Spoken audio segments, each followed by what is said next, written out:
Hai semua, balik lagi di podcast Ngobras di Jalan bareng gue Denny Kurniawan. Sekarang kita ada di program Ngobras bareng. Kali ini kita bakalan ngobrol bareng salah satu orang yang aktif di komunitas dan mahir terhadap mahir ya, udah bilang mahir kali kok ya. Ya lumayan lah. Coba silakan diperkenalkan diri. Oke, pakai bahasa Indonesia apa bahasa yang dikuasai? Wah, kayaknya lu bisa dua deh. Bisa dua, oke. Saluton, bonan vesperon, mianomo estas Eko. Halo, nama saya selamat malam, nama saya Eko, gitu aja deh. Gue tadi sempet baca saluton itu halo ya, halo. Iya, saluton tuh halo. Saluton halo. Nah kok kan itu sebenarnya bahasa apa sih kok? Bahasa Esperanto. Jadi, nah, maksudnya itu teman-teman kalau ada yang ngeliat di sini tuh di belakang Eko tuh ada bendera dari bahasa jadi hijau dan berbintang gitu tuh Esperanto ya. Kalau orang yang menggeluti bahasa tersebut namanya Esperantis, bener nggak sih? Esperantis. Bacanya Esperantis ya? Esperantis. Kok cerita dong kok tentang bahasa Esperanto, kenapa? Karena yang gue baca kan awal itu ada di namanya si Zamenhof ya, yang nyiptain bahasa Esperanto. Karena lumayan, kalau menurut gue lumayan unik sih. Bahasa kan biasanya tercipta emang kayak dari sehari-hari aja gitu kan. Evolusi juga kayak ribuan tahun kayak gitu baru terbentuk bahasa disusun gitu. Tapi ini kayak bisa diciptakan sendiri tuh. Coba mungkin Eko bisa cerita kok gimana kok? Ya, jadi Esperanto itu bahasa buatan yang dibuat oleh Ludwig Lazarus Zamenhof. Dia itu orang lahir di kota Białystok. Waktu itu masuk ke wilayah Rusia, Kekaisaran Rusia. Kalau sekarang udah wilayah Polandia. Jadi dia lahir di Białystok itu kota yang multi etnis. Jadi di situ banyak ada etnis Polandia, ada orang Rusia, ada orang Jerman, ada orang Yiddish itu Yahudi Jerman. Nah, sayangnya antar mereka itu kan bahasanya berbeda-beda tuh. Mereka nggak punya bahasa persatuan gitu, nggak kayak di Indonesia misalkan tetangga kita orang Jawa, tetangga ada yang orang Batak, tetangga ada yang orang Sunda, kan kita bisa berkomunikasi dengan mereka pakai bahasa Indonesia. Nah sayangnya waktu di kotanya Zamenhof itu, Białystok itu, dia nggak punya bahasa pemersatu gitu. Jadi kayak orang Jerman maunya ngomong sama orang Jerman, atau orang Rusia maunya ngomong sama orang Rusia. Kadang juga ada yang kayak misalnya orang Jerman nganggap orang si Yiddish ini rendah, atau orang Rusia itu nganggap orang mana itu rendah gitu. Jadi saling merendahkan, terus saling pokoknya saling nggak mau berhubungan seperti sebagai manusia pada umumnya. Nah, Zamenhof ini kayak sedih gitu melihat kondisi seperti ini. Akhirnya dia berinisiatif membuat sebelumnya dia kayak menciptakan riset dulu nih, kayak bahasa apa sih yang enak buat bahasa persatuan gitu. Dia riset kayak bahasa Latin, kayak bahasa Yunani, ada bahasa Eropa lain. Cuma akhirnya dia sampai ke kesimpulan bahasa yang sudah ada itu, satu, cenderung rumit untuk dipelajari. Yang kedua, itu kayak menguntungkan salah satu pokoknya menguntungkan si penuturnya itu.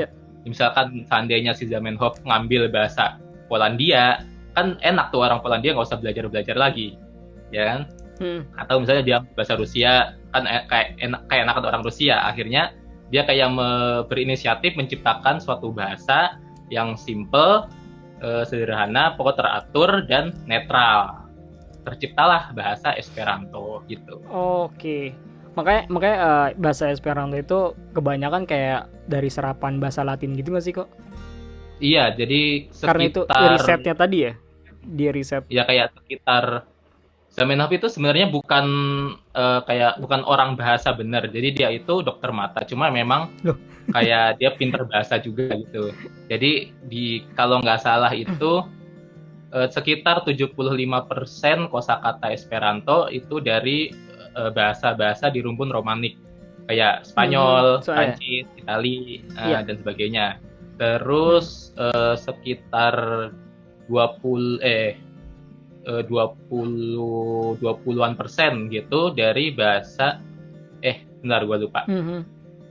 Eh, bahasa sorry. Jadi sekitar 40% itu bahasa Romani tadi yang Spanyol, Itali, Prancis itu. 30% sekitar ya 30% itu bahasa Jermanik kayak Jerman, Inggris. Terus 10% dari bahasa Slavik, Rusia, Polandia, bahasa Eropa Timur. Sisanya baru bahasa lain gitu. Jadi kalau misalkan belajar Esperanto pasti kita akan kenal, oh ini mah ada nih di bahasa ini, kata ini mah ada nih di bahasa ini, dari bahasa ini gitu. Iya, jadi itu kayak bahasa campuran yang jadiin satu gitu kok. Jadi satu bahasa, pokoknya dia ngambil ini dari sini, dari bahasa ini, lalu disederhanakan, akhirnya jadilah bahasa Esperanto. Disederhanakan itu maksudnya ada kosakata atau huruf vokal yang dibuang gitu kah atau? Kalau di Esperanto hurufnya Latin, terus ada 28 huruf, ada beberapa huruf yang khusus, ada beberapa huruf juga yang nggak dipakai kayak huruf Q, huruf W, huruf X, huruf Y itu nggak dipakai. Cuma maksud di sini sederhananya itu kayak tata bahasanya sederhana, teratur gitu. Kalau di bahasa Inggris misalkan kita kan ada regular verbs, ada irregular verbs gitu kan ya. Kan pusing tuh kita ngapalinnya. Nah kalau di bahasa Esperanto tuh nggak ada. Dia teratur semua. Jadi pokoknya sekali aturannya ini dia berlaku ke semua kata kerja itu. Oh gitu. Jadi kalau misalkan kemarin gua ngeliat tuh kayak misalkan di salah satu bahasa Jepang atau bahasa apa gitu ya. Jadi kayak misalkan lu mau selamat tidur itu misalkan entah dilihat dulu waktunya selamat tidur itu waktunya kapan, itu ntar bahasanya tuh bisa kayak beda-beda gitu. Itu kayak gitu juga nggak sih kok sama bahasa Esperanto? Kalau Esperanto lebih sederhana, jadi kayak tergantung aktivitas atau apa gitu kan biasanya ada beda-beda tuh ya? Iya beda-beda. Sederhananya paling cuma ada pagi kayak Buon Matenon itu selamat pagi. Terus Buon Antagon itu selamat siang. Buon Vesperon itu selamat malam, tapi malamnya yang di awal malam itu kayak Isya sampai jam 9 lah. Kalau ada Buon Nocton itu kayak udah malam banget atau udah mau tidur, itu selamat tidur Buon Nocton. Udah paling gitu aja. Kalau salam-salam yang berhubungan dengan waktu. Dan kadang juga fleksibel sih, nggak harus. Misalkan bisa aja kita jam 11 bilang Buon Matenon, kalau bagi kita itu masih pagi gitu. Tapi ya itu kan bahasa itu yang gue lihat itu kan dia dikembangin tahun 1880-an gitu ya kayak. Dan 1880-an. Iya, sampai sekarang kan masih dari komunitas itu lumayan banyak banget. Mungkin ada sekitar 2 jutaan orang yang jadi bukan semacam kayak bahasa komunitas aja gitu. Jadi kayak udah jadi beberapa negara gitu jadi bahasa ibu ya jadi. Kayak bahasa jadi ada beberapa kasus di mana kayak misalkan ada cewek dari negara mana, terus cowoknya dari negara mana. Nah itu mereka ketemu di kayak acara Esperanto gitu, terus cinlok. Cinlok, akhirnya mereka menikah. Ketika mereka menikah kan mungkin bahasanya beda tuh. Bahasanya beda, akhirnya mereka menggunakan Esperanto sebagai bahasa keluarganya perantara mereka, gitu. Akhirnya ketika anaknya lahir, anaknya jadi berbahasa ibu bahasa Esperanto. Gitu. Jadilah Esperanto Familio, maksudnya keluarga Esperanto. Gitu. Itu justru awal kisahnya tuh kayak gitu ya. Kenapa ada bisa? Banyak. Banyak malah. Banyak. Lu termasuk nggak sama itu? Belum. Belum. Bukan enggak ya, tapi belum ya. Belum. Terus kok gue lupa bahas satu, bendera kok.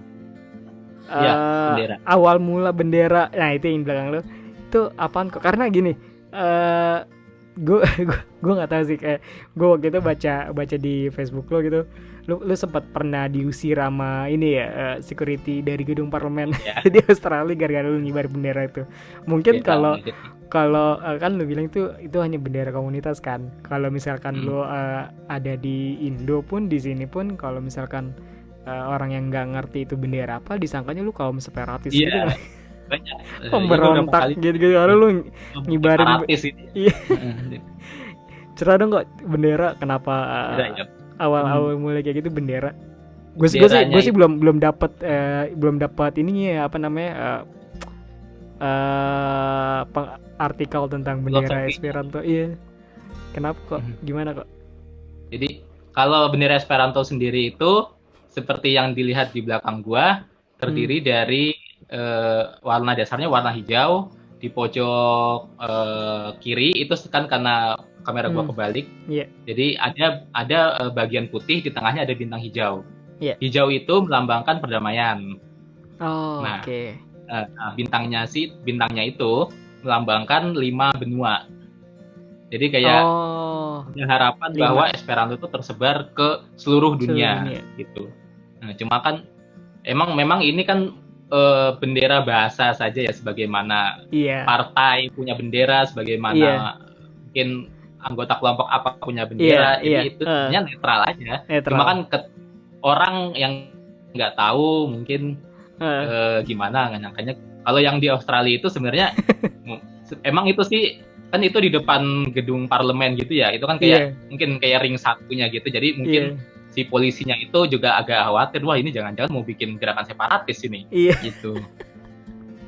Karena aku juga nggak tahu, soalnya itu polisinya kayak nggak pakai seragam polisi, itu polisi kayak pakai baju buat orang buat sepeda gitu, tahu kan baju sepeda gitu doang, kayak celana pendek terus bajunya agak ketat gitu. Tapi itu pas lagi rame-rame gitu kok. Pas lagi ngumpul apa lu bawa bendera sendirian? Pas lagi ngumpul rame-rame. Pas berlima itu.